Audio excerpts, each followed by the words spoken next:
Shalom adik-adik, apa kabarnya? Kak Remon harap semuanya dalam keadaan yang sehat dan kuat. Nah, saat ini udah masuk bulan Desember dan Kak Remon mau umumi beberapa hal yang penting yang perlu adik-adik catat. Yang pertama, tahun ini ada kabar baik, kita akan merayakan Natal di gedung gereja GBI MPI. Yeay! Catat tanggalnya, 18 Desember 2021. Jam 3 sore itu hari Sabtu ya adik-adik. Nah, Natal tahun ini akan diadakan online dan onsite. Nah, buat onsite langsung aja datang, tapi inget ya adik-adik, ini boleh untuk kelas 2 SD ke atas, kalian boleh datang sendiri. Tapi untuk kelas 1 dan TK, mama papanya wajib temenin ya. Oke, itu aja untuk pengumumannya. Nanti yang online tetap ada di YouTube daripada GBI MPI di streaming. Baiklah, see you adik-adik. Merry Christmas. Bye-bye. Shalom adik-adik. Shalom Papa. Shalom Kak Suster. Shalom semuanya. Apa kabarnya? Luar biasa. Kurang kedengaran. Apa kabarnya? Luar biasa. Yo, yang luar biasa, sama-sama tepuk tangan buat Tuhan, amin. Woo. Nah, sebelum memulai ibadah sekolah minggu, kita mau doa dulu, amin. Tutup matanya. Ambil sikap berdoa ya adik-adik. Tuhan Yesus, Tuhan Yesus, terima kasih. terima kasih. Hari ini kami boleh datang beribadah di sekolah minggu. Di sekolah minggu. Kami bersyukur Tuhan Bersyukur kalau Tuhan boleh berkati, boleh sertai kami sepanjang minggu kemarin. sepanjang minggu kemarin. Tuhan Yesus, Yesus berkati juga berkati juga hati kami kami supaya kami siap memuji dan memuliakan nama-Mu. Tuhan Yesus, kalau sebentar kami ingin bersorak, meninggikan nama Tuhan. Hanya di dalam nama Tuhan Yesus. Mari sama-sama katakan amin. Beri kemuliaan buat Tuhan. Yuk adik-adik, kita sama-sama bangkit berdiri. Kita mau memuji Tuhan, amin. Sambil tepuk tangannya buat Tuhan.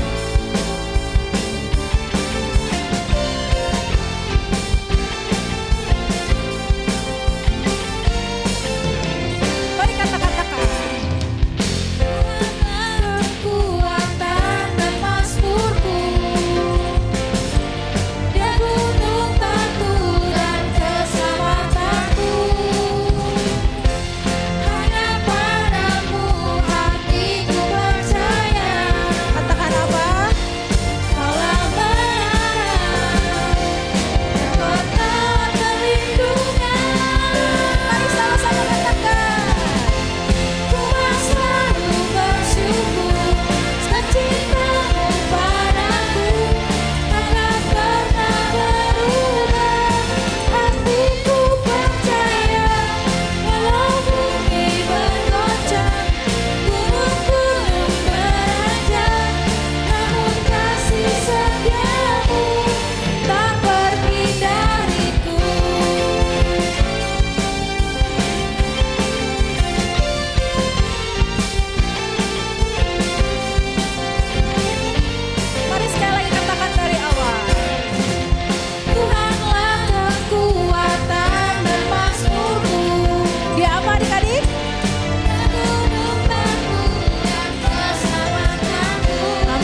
Tuhan, amin.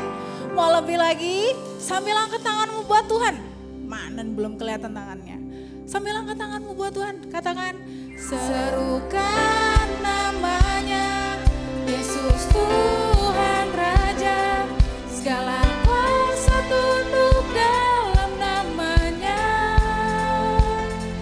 Dia luar biasa, perkasa mulia, Yesus nama di atas segala nama.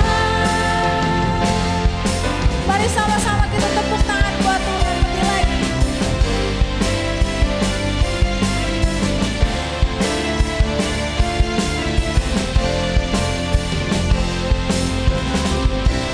Tuhanku maha besar, Tuhanku maha kuasa, Raja segala raja. Adik-adik katakan apa?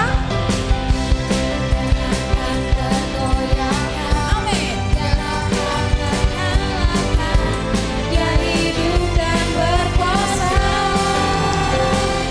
Serukan namanya, Yesus Tuhan Raja, segala kuasa tunduk dalam namanya. Dia luar biasa, perkasa mulia, Yesus nama di atas segala nama.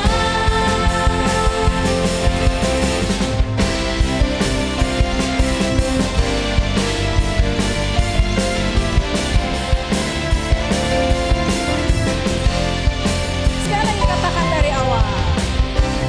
Tuhanku maha besar, Tuhanku maha kuasa, Raja segala raja.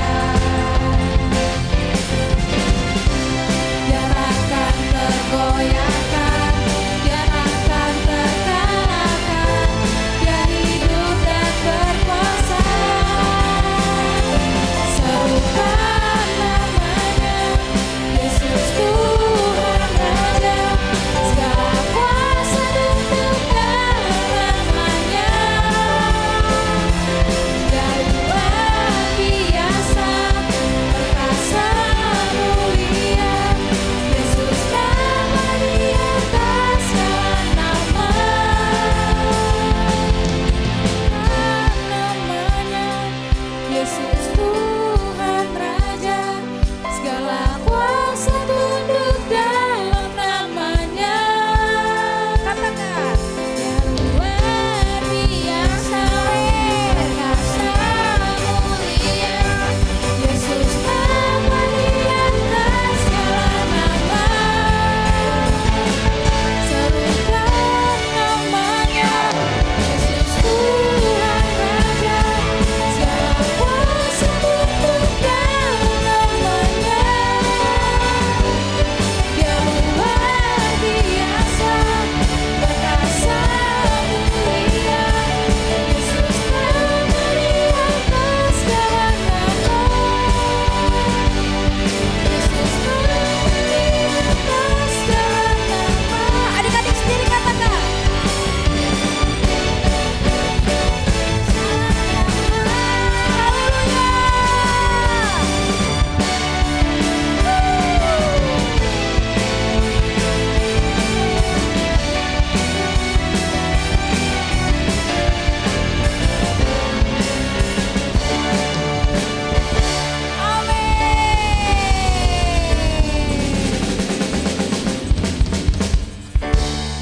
Adik-adik boleh duduk kembali. Boleh mempersiapkan hati. Boleh ambil sikap berdoa. Karena sebentar lagi kita mau mendengarkan firman Tuhan. Sebelum mendengarkan firman, kita sama-sama berdoa yuk.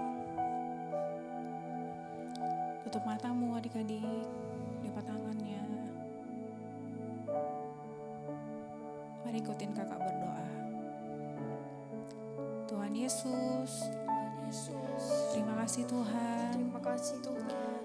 kami sudah meninggikan namamu. Tiba saatnya Tuhan, kami ingin mendengarkan isi hatimu isi hati.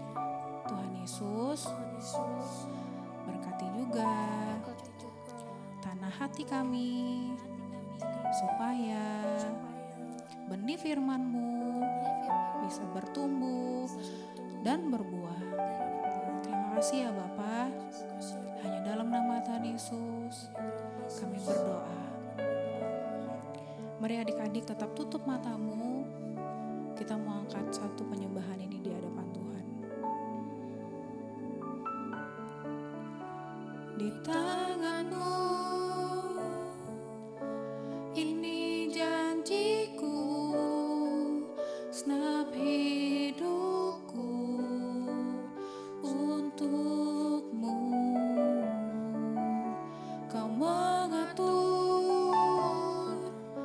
jalan hidupku, ku milik-Mu selamanya. Sambil angkat tanganmu buat Tuhan, katakan, Yesus aku percaya,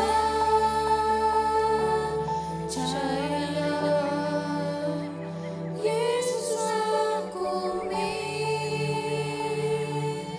milik-Mu, ku hidup karena-Mu dan hanya untuk-Mu. Yesus aku percaya,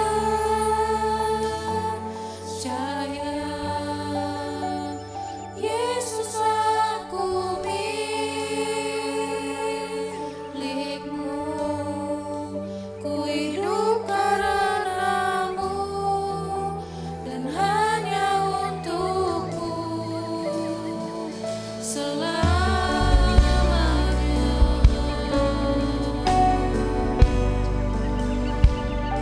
Mari adik-adik, kita sungguh-sungguh datang sama Tuhan hari ini.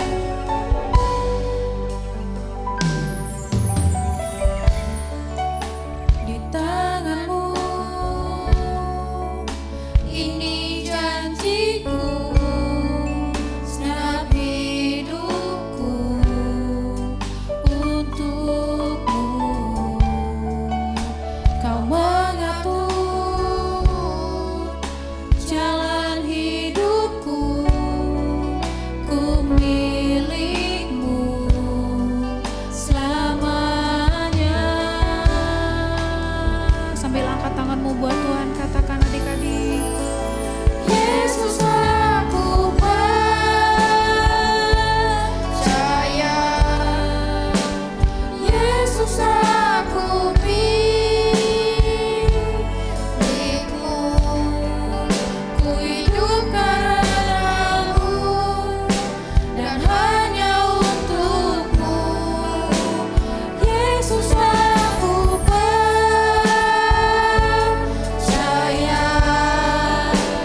Yesus aku milik-Mu,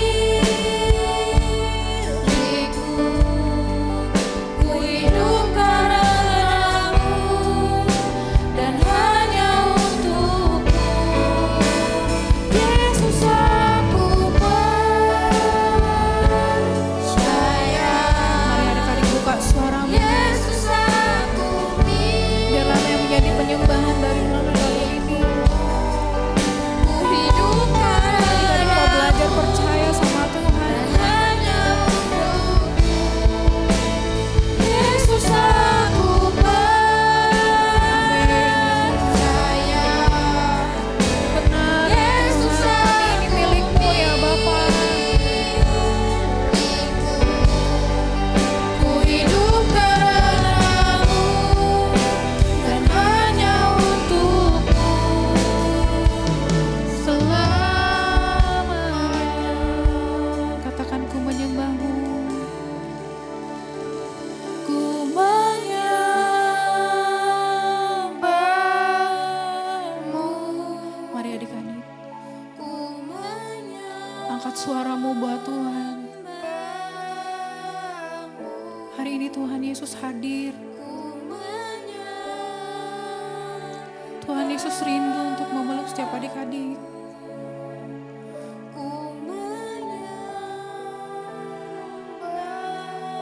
Lebih lagi katakan ku menyembahmu. Haleluya.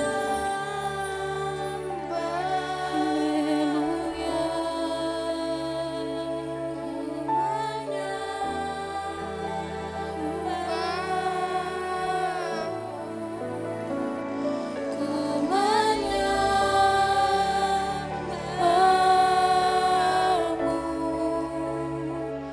Ku menyembah. Lebih lagi katakan ku menyembahmu.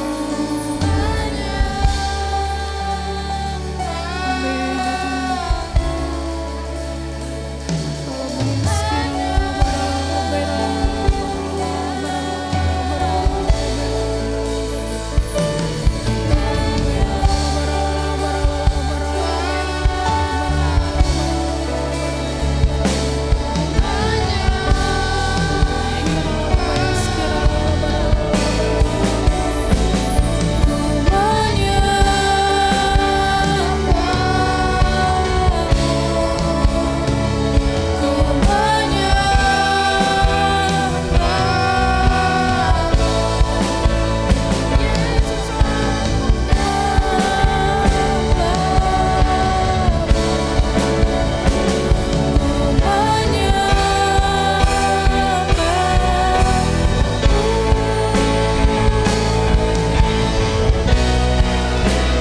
Yesus aku percaya, Yesus aku milikku, ku hidup padamu dan hanya untukmu. Yesus aku percaya, Yesus aku milikku, ku hidup padamu dan hanya untukmu. Ku hidup padamu dan hanya untukmu. Sekali lagi katakan, dan hanya untukmu.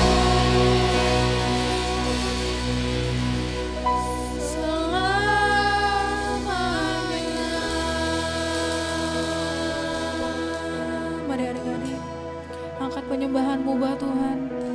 Haleluya, haleluya, haleluya,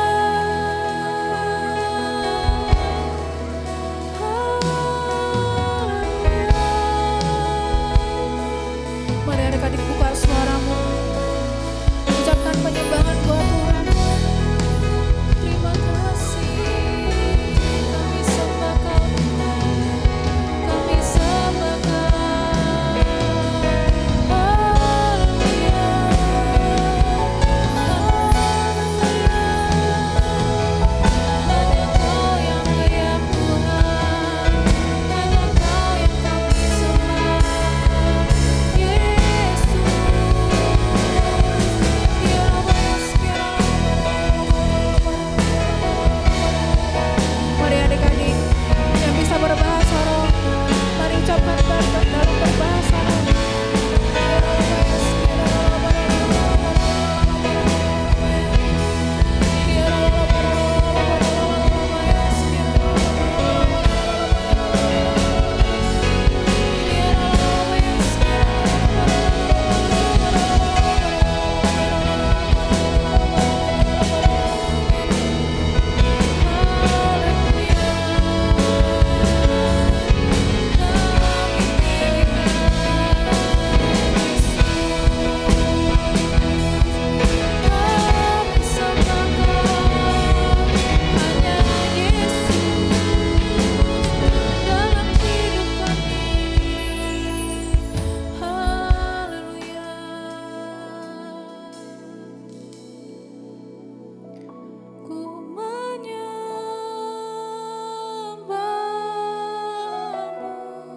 Mari adik-adik,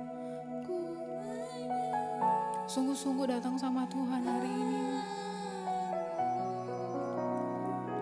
Ku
percaya, Yesus aku milikmu, ku hidup karenamu dan hanya untukmu selamanya.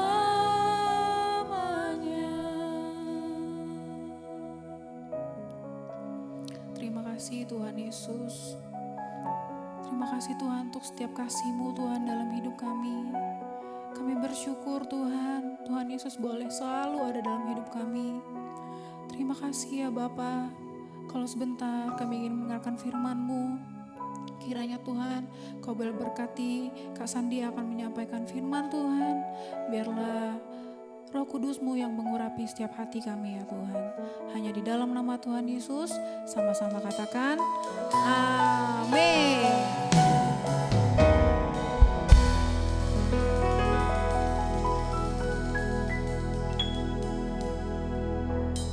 Shalom adik-adik semuanya, apa kabarnya? Ketemu lagi sama Kak Sandi. Kak Sandi seneng banget bisa ketemu lagi sama kalian ya adik-adik ya. Nah adik-adik, tanpa terasa sebentar lagi kita akan selesai di tahun 2021. Nah tema tahun 2021 ini adalah ini nih. Oke. Integritas ya, adik-adik pasti udah tahu dong, udah hafal dari Januari ya sampai Desember, udah setiap minggu diulang-ulang ya. Nah, integritas itu apa? Nah, integritas itu adalah apa yang ada di hati, apa yang ada kita pikirkan, dan apa yang kita perkatakan dan kita lakukan itu harus sesuai dengan firman Tuhan ya. Oke, adik-adik nanti ingat-ingat terus ya integritas ini ya. Integritas juga berarti adalah orang yang dapat dipercaya. Kenapa bisa dipercaya? Karena orang ini melakukan segala sesuatu itu sesuai dengan firman Tuhan. Ya, amin. Oke, hari ini kita akan masuk ke ceritanya. Judulnya adalah spiritual disiplin ya, atau disiplin rohani dalam bahasa Indonesia. Apa artinya nanti kakak akan jelasin. Oke. Nah ini ayatnya ya di dalam 1 Timotius 4 ayat 8. Adik-adik Kak Sandi bacain ya. Nanti adik-adik hafalin ya. Nah latihan badani terbatas gunanya. Tetapi ibadah itu berguna dalam segala hal. Karena mengandung janji baik untuk hidup ini maupun untuk hidup yang akan datang. Nah jadi adik-adik, di sini di ayat ini dikatakan ibadah itu berguna dalam segala hal. Nanti kakak akan jelasin di belakang ya. Sebelum nanti kita dengar ceritanya dulu nih. Oke, nah apa arti dari disiplin? Kan tadi judulnya disiplin rohani. Nah ada dua adik-adik arti dari disiplin. Yang pertama, disiplin itu bisa diartikan kepatuhan terhadap peraturan. Sekali lagi, disiplin artinya patuh terhadap peraturan ya. Lalu yang kedua, nih, disiplin artinya latihan yang bertujuan agar dapat berperilaku tertib. Nah, jadi adik-adik di sini maksud disiplin itu adalah proses. Jadi nggak bisa cukup satu kali, itu harus dilakukan berulang-ulang. Latihan, namanya juga latihan ya, yang bertujuan agar dapat berperilaku baik. Nah adik-adik hari ini kakak akan bawakan satu tokoh di dalam Alkitab yang dia memiliki disiplin rohani yang sangat bagus sekali ya. Siapakah nama tokohnya? Yuk kita saksikan video berikut ini. Daniel was one of the Jews in Babylon.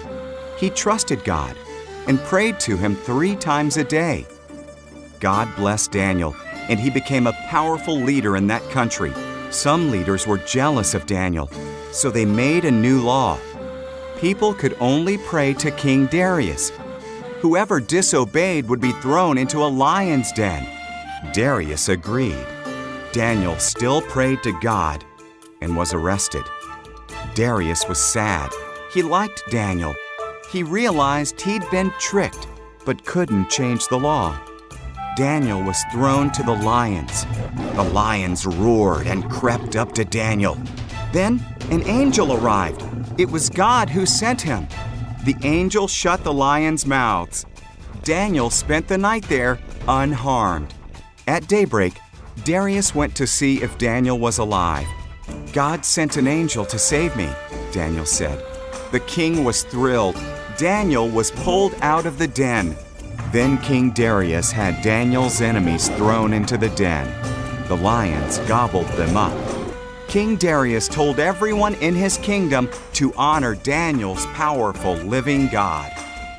Nah, adik-adik, tadi kita udah lihat sama-sama ya videonya yang menceritakan tentang seorang tokoh Alkitab ya yang bernama Daniel. Nah, kakak akan jelasin secara singkat, lalu nanti kakak akan kasih tahu poinnya ya.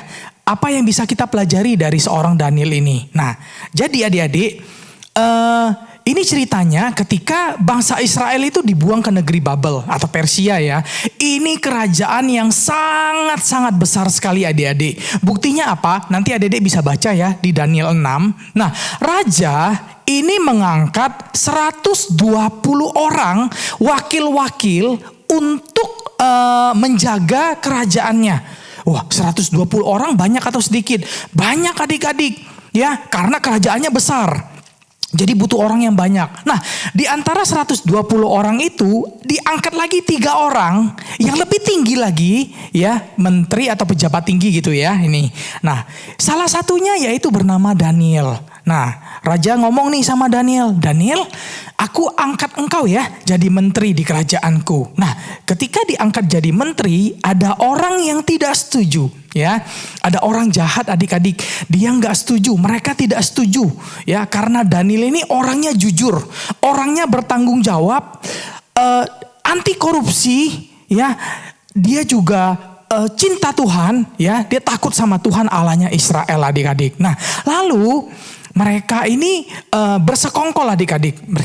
Mereka bersekongkol. Oke, mereka bersekongkol, mereka lihat nih, kira-kira gimana ya cara untuk menjelek-jelekkan Daniel ya.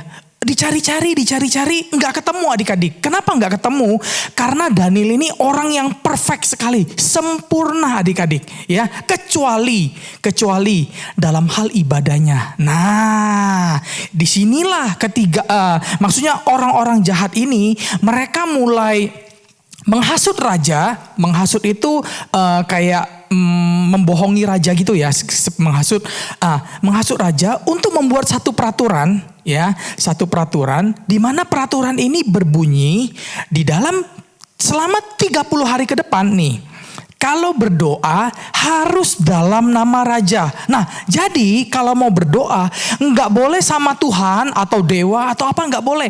Harus di dalam nama raja adik-adik. 30 hari ke depan. Nah, bagaimana seandainya kalau ada orang yang melanggar peraturan ini? Nah, hukumannya adalah dimasukkan ke dalam gua singa. Kita udah lihat tadi ya videonya, dimasukkan ke dalam gua singa. Nah, apa yang terjadi? Kira-kira apa yang terjadi? Apa yang akan dilakukan Daniel setelah mendengar berita ini adik-adik? Oh, yang dilakukan Daniel ini, Daniel tetap berdoa kepada Tuhannya. Bahkan Alkitab catat sehari itu Daniel berdoa 3 kali adik-adik. Wah, adik-adik di rumah berdoa berapa kali ya sehari? Kak, aku 3 kali juga kak. Pagi, siang, malam. Doa apa adik-adik? Doa makan kak. Bukan itu ya. Bukan doa makan ya. Daniel ini benar-benar berdoa 1 hari 3 kali dia berdoa kepada Tuhan. Nah, setelah Daniel berdoa, lalu orang-orang yang jahat tadi adik-adik, mereka melihat Daniel.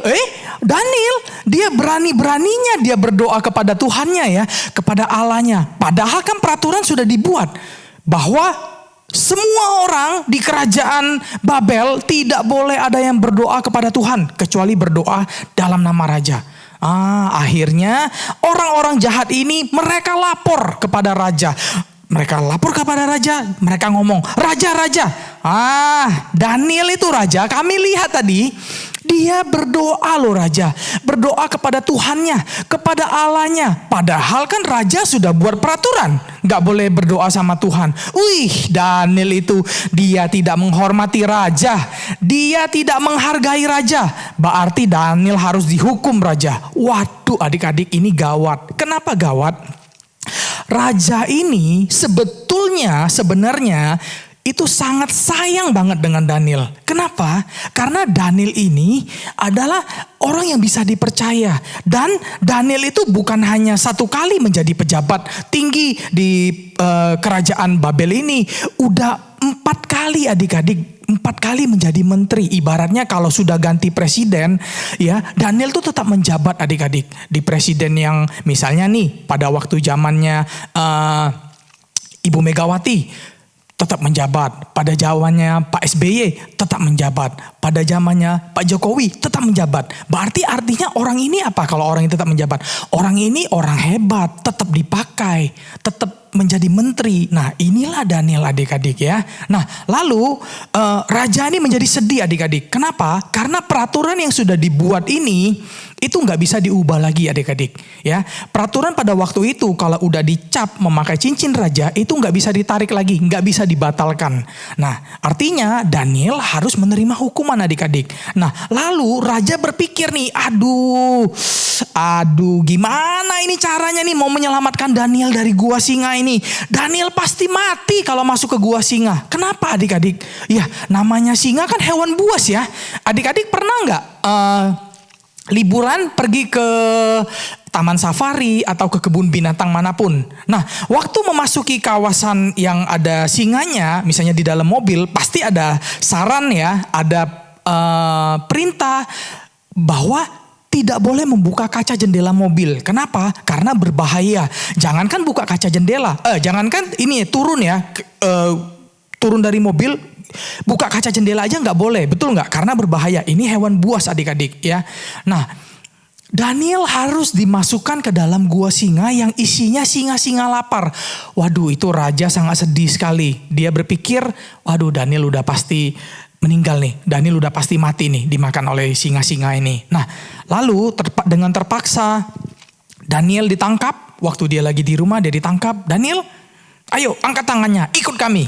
Karena kamu sudah melanggar perintah raja. Lalu ketika ditangkap, Daniel dimasukkan ke dalam gua singa. Begini kata raja. Raja pesen. Raja ngomong kayak gini. Daniel, semoga Tuhan Allahmu yang engkau sembah itu, yaitu Allah Israel, bisa menyelamatkan engkau dari kandang singa itu. Bisa menyelamatkan engkau dari singa-singa itu. Oke Tuanku Raja, tenang. Daniel ngomong ya. Lalu apa yang terjadi adik-adik? Ya. Mukjizat Tuhan itu luar biasa banget. Benar-benar ketika kita mengandalkan Tuhan, Tuhan tidak pernah tinggalin kita adik-adik. Walaupun kita masuk ke dalam lembah kekelaman, kita masuk ke dalam bahaya, Tuhan bisa menyertai kita, Tuhan bisa melindungi kita. Apa yang terjadi? Daniel tidak mengalami apapun adik-adik. Dia tidak mengalami celaka. Bahkan Alkitab katakan malaikat Tuhan itu mengatupkan mulut singa-singa. Artinya mulut singa itu nggak bisa, singa-singa itu nggak bisa mau nerekam Daniel ya. Dia dijagain oleh malaikat-malaikat Tuhan. Coba berikan tepuk tangan yang meriah dulu buat Tuhan Yesus. Wow, luar biasa ya. Nah, keesokan harinya raja ini nggak bisa tidur adik-adik karena takut tadi mikirin Daniel terus. Malam-malam tuh dia nggak mau makan, berpuasa raja ya, nggak mau dihibur, pokoknya nggak bisa tidur. Besok pagi-pagi raja tuh lari-larian pergi ke gua, langsung dia ke gua, lalu dia ngomong kayak gini, Daniel, gimana keadaan kamu? Apakah kamu selamat? Oh, Daniel langsung dari dalam gua ngomong, tenang Tuhan, Allahku menyertaiku. Wah, Daniel langsung diangkat dari gua dan Daniel tidak terluka sedikit pun. Coba kasih tepuk tangan yang meriah buat Tuhan Yesus. Wih, keren banget ya Tuhan kita ya. Oke. Nah, sebaliknya orang-orang yang tadi yang berniat jahat kepada Daniel, mustahil itu di atas mustahil ya. Oke adik-adik. Sesuatu yang tidak mungkin bagi manusia itu mungkin bagi Tuhan. Mereka semuanya terkejut. Bagaimana mungkin Daniel bisa selamat? Itulah Tuhan kita. Luar biasa ya. Lalu orang-orang yang jahat ini semuanya dimasukkan ke dalam gua singa tadi. Menggantikan Daniel. Karena mereka sudah memfitnah Daniel. Sudah membohongi raja ya. Untuk mencelakai Daniel. Mereka semua dimasukin ke dalam gua singa. Apa yang terjadi? Alkitab katakan belum sampai ke dalam dasar mereka sudah diterkam oleh singa-singa itu. Nah adik-adik, apa yang membedakan? Kok waktu Daniel ada di dalam gua singa, Daniel gak diterkam? Sedangkan orang-orang ini mereka diterkam. Bedanya apa? Daniel disertai oleh Allah. Tuhan Allahnya Israel. Sedangkan orang-orang ini mereka orang-orang jahat. Sehingga mereka terkena hukuman akibat perbuatan mereka sendiri ya. Oke, nah lalu Raja mengumumkan bahwa seluruh kerajaan harus takut kepada Allahnya Daniel, Allahnya Israel. Wow, coba kasih tepuk tangan sekali lagi buat Tuhan Yesus. Nama Tuhan dipermuliakan adik-adik ya, karena iman Daniel tadi ya. Oke, nah sekarang pertanyaannya, apa yang bisa kita pelajari sih dari cerita Daniel ini? Nah, bagaimana caranya supaya kita nih bisa memiliki iman yang kuat seperti Daniel? Adik-adik mau gak punya iman yang seperti Daniel? Oh, Kak Sandi mau, adik-adik pasti mau ya. Nah, jawabannya ada di judulnya tadi adik-adik. Kita harus memiliki disiplin rohani adik-adik. Nah, disiplin rohani itu maksudnya apa Kak? Gini adik-adik. Disiplin rohani itu artinya ketika kita sudah menerima Tuhan Yesus sebagai juru selamat ya, adik-adik dan Kak Sandi yang sudah percaya sama Tuhan Yesus, itu hanya langkah awal. Tapi kita perlu berlatih setiap hari, sekali lagi Kak Sandi ulang ya. Kita perlu berlatih setiap hari ya, setiap hari latihan supaya kita menjadi disiplin rohani kita supaya kita bisa serupa dengan Tuhan Yesus. Sekali lagi ya, disiplin rohani artinya kita harus latihan rohani kita, kerohanian kita, iman kita setiap hari supaya kita bisa serupa dengan Tuhan Yesus. Ya, kita makin percaya dengan Tuhan Yesus. Amin. Nah, bagaimana caranya? Ada 3 poin paling tidak. Kak Sandi akan jelaskan satu persatu. Yang pertama nih. Nah, cara untuk disiplin rohani yang pertama, kita harus disiplin dalam beribadah. Maksudnya adalah, adik-adik, Kak Sandi mau tanya, hari Minggu itu harinya apa? Harinya Tuhan ya, harus beribadah, betul ya? Nah, ketika hari Tuhan, adik-adik wajib untuk beribadah. Kak, boleh gak aku mau jalan-jalan ke mall? Boleh adik-adik, tapi ibadah dulu. Kak, aku mau nonton? Boleh, tapi ibadah dulu. Ya, Kak, aku mau main game sama teman aku? Boleh, ibadah dulu adik-adik.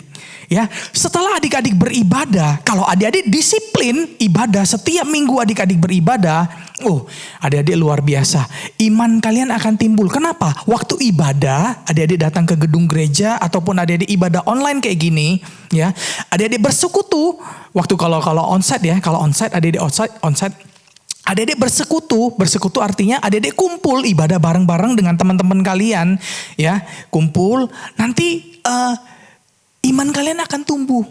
Ya, kalian bisa saling menguatkan, bisa saling mendoakan. Oke? Nah, lalu adik-adik, waktu kita beribadah, ketika hadirat Tuhan turun, kita dipenuhi oleh Roh Kudus, Tuhan pasti akan ubah hidup kita adik-adik menjadi orang yang lebih baik lagi. Ya, itulah kenapa kita harus disiplin dalam beribadah. Seperti firman Tuhan yang berkata di dalam Ibrani, ya, janganlah kita menjauhkan diri dari pertemuan-pertemuan ibadah seperti beberapa orang. Ya, kita harus rajin beribadah adik-adik. Ya, nah disiplin dalam beribadah juga bisa berarti seperti ini adik-adik. Waktu kalian datang ke dalam gereja atau kalian lagi sedang ibadah di rumah ya, online, ibadah online. Kalian harus disiplin. Disiplin apa Kak? Gini, waktu kalian udah datang ke gereja, udah duduk di gedung gereja, kalian harus fokus, harus arahkan betul-betul tujuan kalian datang ke gereja itu untuk beribadah. Jangan sampai udah sampai ke gereja, ya, kalian waktu pujian penyembahan kalian main-main. Kalian datang ke gereja cuma untuk ketemu teman. Oh Kak, kan udah lama aku gak ketemu sama teman aku. Mumpung ibadah onsite baru buka, aku mau ketemu teman aku. Bukan untuk ibadah di gereja, tapi cuma mau ketemu teman. Boleh gak kayak gitu? Gak boleh adik-adik. Kalian harus disiplin. Waktu di dalam gereja, ibadahlah dengan sungguh-sungguh. Handphonenya gak dimainin lagi. Ya, kalau yang di rumah ibadahnya lewat handphone kan atau lewat TV, jangan lakukan kegiatan lain, jangan ibadah sambil makan, atau ibadah sambil main game, sambil Instagram. Gak boleh kayak gitu. Artinya kalian gak disiplin kalau kayak gitu. Yang benar kalian harus disiplin. Luangkan waktunya paling 45 menit sampai 1 jam setengah. Gak sampai 1 jam setengah ya, 45 menit sampai 60 menit. Kalian ibadah, tinggalin dulu kegiatan kalian fokus sama Tuhan. Ya, itu artinya disiplin dalam beribadah. Amin. Oke, sekarang poin yang kedua. Oke. Poin yang kedua adalah disiplin dalam berdoa. Nah, adik-adik, hal pertama yang dilakukan oleh Daniel waktu dia tahu ada peraturan bahwa nggak boleh berdoa kepada Tuhan kecuali kepada nama raja. Apa yang dilakukan pertama kali Daniel? Dia pulang ke rumah, naik ke kamar, dia berdoa. Justru walaupun disuruh nggak boleh berdoa dalam nama Tuhan, Daniel tetap berdoa. Kenapa? Karena Daniel orang yang disiplin. Nah, artinya apa adik-adik? Adik-adik dan Kak Sandi itu harus punya kehidupan doa.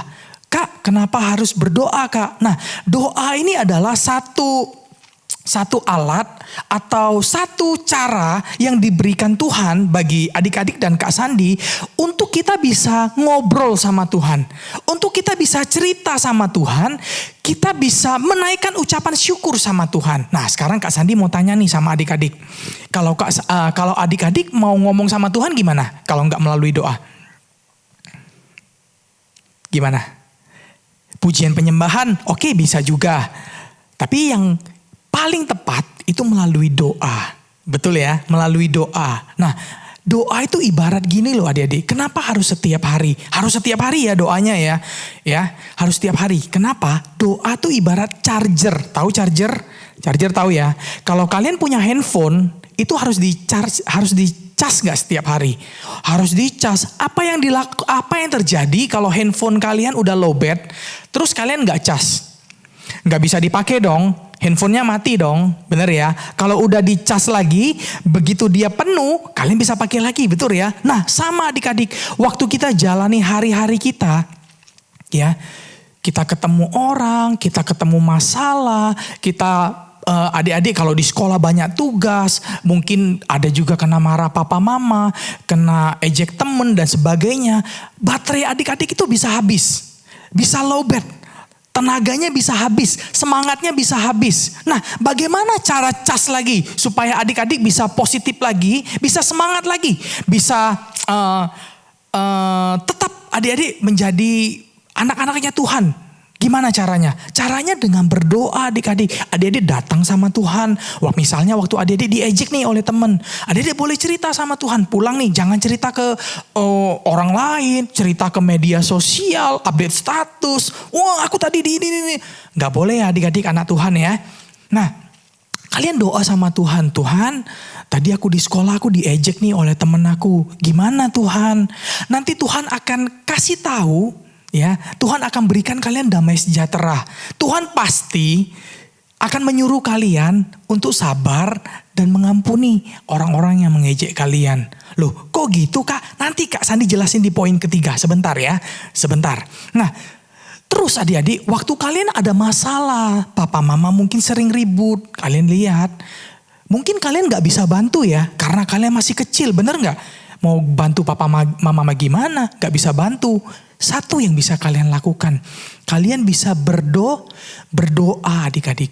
Kalian masuk ke kamar, kalian doain papa mama kalian. Waktu kalian ada di dekat papa mama kalian bisa peluk papa mama kalian. Kalian bisa ngomong, Pa, Ma, I love you. Cukup dengan pelukan, papa mama kalian tuh bisa merasakan ketenangan. Yang tadinya mungkin lagi emosinya meledak-ledak dengan kalian peluk. Papa mama bisa lebih tenang lagi adik-adik. Kalau bisa kalian doain papa mama. Nanti Tuhan pasti akan buka jalan, Tuhan pasti akan bantu adik-adik. Ya, itu semua melalui doa. Ya, ada satu ayat yang Kak Sandi suka banget.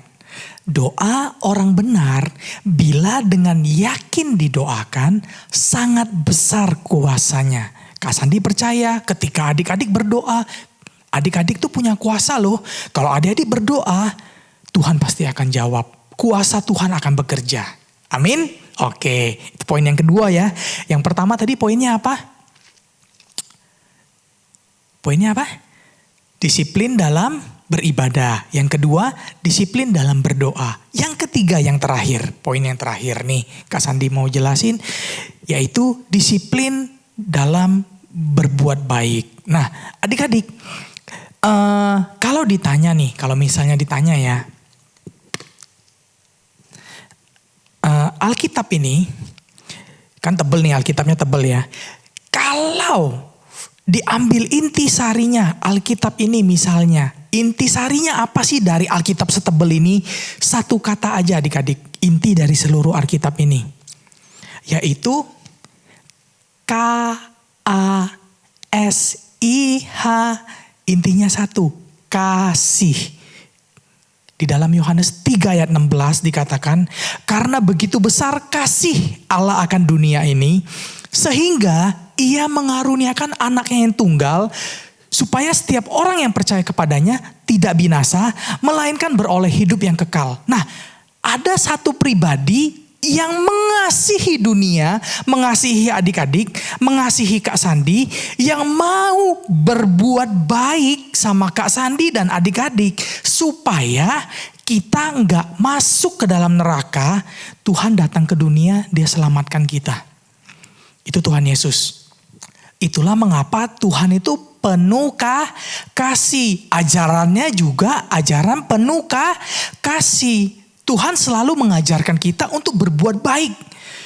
Kita nggak boleh balas kejahatan dengan kejahatan. Bener nggak? Nah, adik-adik, Kak Sandi mau tanya nih, susah atau gampang berbuat baik kepada orang yang berbuat jahat sama kita? Sekali lagi Kak Sandi tanya. Jawab ya. Susah atau gampang berbuat baik kepada orang yang jahat sama kita? Susah atau gampang? Jawabannya susah adik-adik. Tapi Tuhan ajar kita tetap harus buat baik sekalipun orang buat jahat sama kita.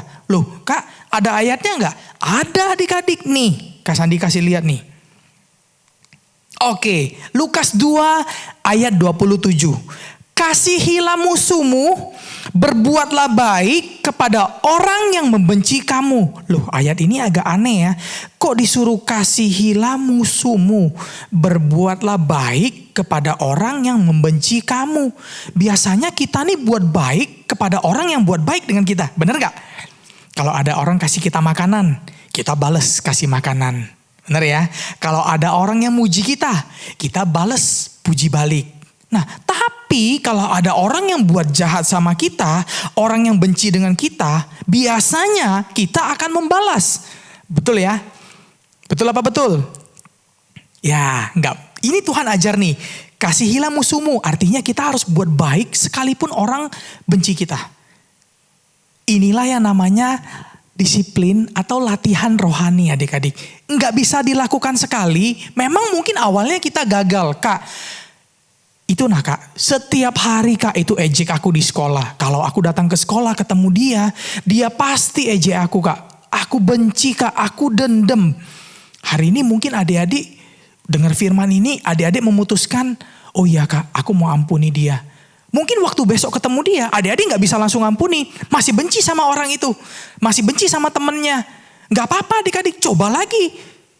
Besoknya, coba lagi. Sampai 1 minggu, coba lagi sampai 1 bulan. Akhirnya nanti tanpa sadar ketika adik-adik benar-benar berdoa, ya adik-adik jalankan firman ini, nanti lihat Tuhan akan kasih kerendahan hati. Tuhan akan buat hati adik-adik itu besar. Maksudnya adik-adik bisa mengampuni, bisa memaafkan, bahkan adik-adik bisa mengasihi orang yang berbuat jahat kepada adik-adik. Itu maksudnya kita harus disiplin dalam berbuat baik. Amin. Amin. Kak Sandi berdoa, adik-adik semua dan Kak Sandi, kita semua menjadi orang-orang yang terus mempunyai iman yang kuat. Kita terus melatih disiplin rohani kita supaya nanti ketika Tuhan datang jemput kita didapati orang-orang yang setia adik-adik. Ya, oke, demikian firman Tuhan. Sampai ketemu lagi nanti minggu depan. Tuhan Yesus memberkati. Sampai jumpa adik-adik. Dadah. Mari adik-adik, kita sudah mendengarkan firman Tuhan. Kakak undang sama-sama kita bangkit berdiri. Kita mau menyembah Tuhan. Tutup matamu. Sekali lagi kita mau datang sama Tuhan.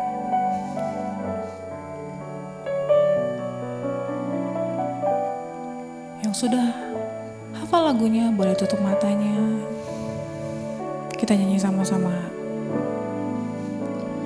Jadikan aku Tuhan rumah doamu, agar semua suku bangsa datang menyembahmu. Jadikan aku Tuhan rumah doamu, agar semua suku bangsa datang menyembahmu. Lebih lagi katakan, jadikan aku Tuhan rumah doamu, agar semua suku bangsa datang menyembahmu.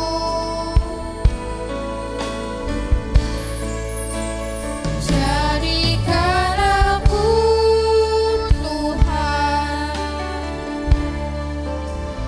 rumah doamu, agar semua suku bangsa datang menyembahmu. Lebih lagi katakan, sambil angkat tanganmu buat Tuhan adik-adik. Jadikan aku Tuhan. Ini kami ya Tuhan. Ini kami anak-anakmu Bapa. Pakai setiap kami ya Tuhan.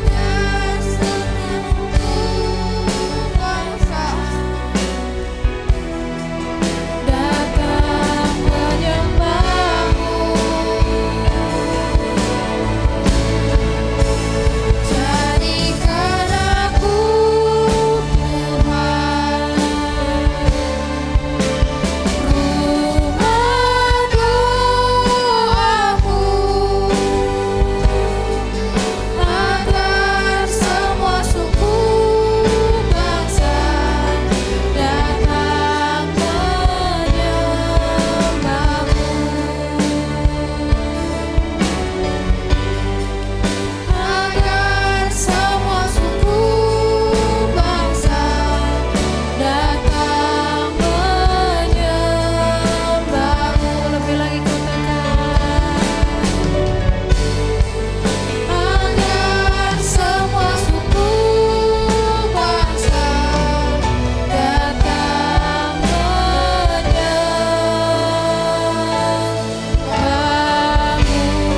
Mari sama-sama tepuk tangan buat Tuhan adik-adik.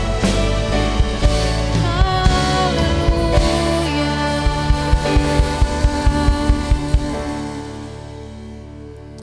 Tuhan Yesus, terima kasih Tuhan. Hari ini kami boleh mempelajari sesuatu yang baru dari benih firman-Mu ya Bapa. Ajar setiap kami untuk kami bisa selalu taat berdoa, untuk kami selalu percaya, kami selalu bisa mengandalkan-Mu ya Tuhan. Biarlah iman kami tetap bertumbuh sampai dengan kami dewasa Tuhan, kami tetap mengandalkan-Mu. Terima kasih Bapa untuk firman-Mu hari ini. kiranya Roh Kudus-Mu tetap membimbing kami, tetap mengajari kami Tuhan dalam kehidupan kami sehari-hari. Kalau sebentar kami ingin pulang, kami ingin menerima berkat daripada Tuhan. Yuk adik-adik, kita angkat kedua tangan kita. Kita akan terima berkat sebelum kita akhiri ibadah sekolah minggu kita. Papa, mama, mbak suster, kakak-kakak, dan semua adik-adik, terimalah berkat yang berlimpah-limpah dari Allah Bapa di dalam kasih anaknya Tuhan Yesus Kristus dan penghiburan dari Allah Roh Kudus. Biarlah menyertai kita mulai siang ini sampai nanti Tuhan datang kedua kali untuk menjemput kita, bahkan sampai selama-lamanya. Yang percaya sudah diberkati Tuhan, katakan sama-sama amin. Selamat siang, sampai berjumpa minggu yang akan datang. Tuhan memberkati, dadah. Halo adik-adik, sekarang kita memasuki era Pentakosta ketiga. Pentakosta ketiga artinya pencurahan Roh Kudus yang terdahsyat di zaman now. Pentakosta ketiga artinya penuaian yang terbesar dan terakhir. Pentakosta ketiga artinya bangkitnya generasi Yeremia, penuh dengan Roh Kudus, cinta Tuhan, tidak kompromi dengan dosa, dan siap memenangkan banyak jiwa. Pentakosta ketiga artinya dari Indonesia ke bangsa-bangsa, dari timur ke barat sampai kembali lagi ke Yerusalem. Pentakosta ketiga artinya kuasa untuk menyelesaikan amanat agung Tuhan Yesus. Nah adik-adik, jangan lupa ya, sekarang kita berada di era Pentakosta ketiga. Sampai jumpa.